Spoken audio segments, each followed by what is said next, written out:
తెలంగాణ వనరులను కాంగ్రెస్ ప్రభుత్వం దోచుకుంటుందని కవిత ఆరోపించారు. రాష్ట్రంలో అప్పుడు ఇప్పుడు కేటీఆర్ పాలనే ఉంది అన్నారు. గతంలో కేటీఆర్ అంటే కేసీఆర్, తన్నీరు హరీష్ రావు, రామారావు. ఇప్పుడు కేటీఆర్ పాలన అంటే కొండలరెడ్డి, తిరుపతి రెడ్డి, రేవంత్ రెడ్డి అని వ్యాఖ్యానించారు. గత హయాంలో దోపిడీకి కిటికీలు తెరిస్తే ఇప్పుడు ఏకంగా తలుపులే తెరిచేశారని ఆరోపించారు.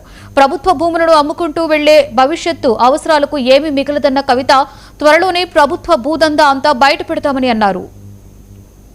మీరు నేను మాట్లాడుకుంటా ముఖ్యమంత్రి గారు అంటారు అబ్కి బార్ కాంగ్రెస్ సర్కార్ అని కూర్చునే होता ఆఖరి బారే కాంగ్రెస్ సర్కార్ ఆఖరి బార్ కాంగ్రెస్ సర్కార్ కాంగ్రెస్ పార్టీ ఇంక 20 ఏళ్ళు తెలంగాణలో రాకుండా తెలంగాణ మీద తెలంగాణ వాదం మీద తెలంగాణ వనరుల మీద తెలంగాణ భూముల మీద బందిపోట్లు పడ్డట్టు పట్టుకొని దోసుకొని తింటా ఉన్నారు. మీరు మీ కుటుంబ సభ్యులు మీ ఎమ్మెల్యేలు నిజంగా ఘోరమైందంటే ఈ దోపిడీకి అప్పుడు బీఆర్ఎస్ పార్టీలో దారులు తెరిస్తే కిటికీలు తెరిస్తే ఇప్పుడు వీళ్ళు తలుపులు తెరిచి ఏకంగా దోసుకొని పోతున్నారు.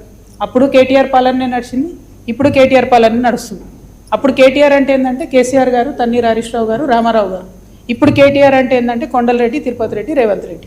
అప్పుడు ఇప్పుడు సేమ్ పరిపాలన నడుస్తుంది తప్పితే వేరే ఏం మారలేదు. దోపిడీ మారలేదు, పెరిగింది, రాచబాట పట్టింది దోపిడీ.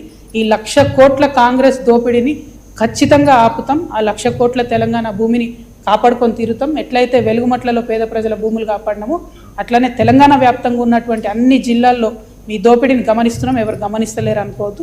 ఖచ్చితంగా మా వనరులను మేము కాపాడుకుంటాం. సీరియల్ లెక్క ఈ 1,00,000 కోట్లు ఎక్కడెక్కడ దోపిడీ చేస్తారో చెప్తా. నేను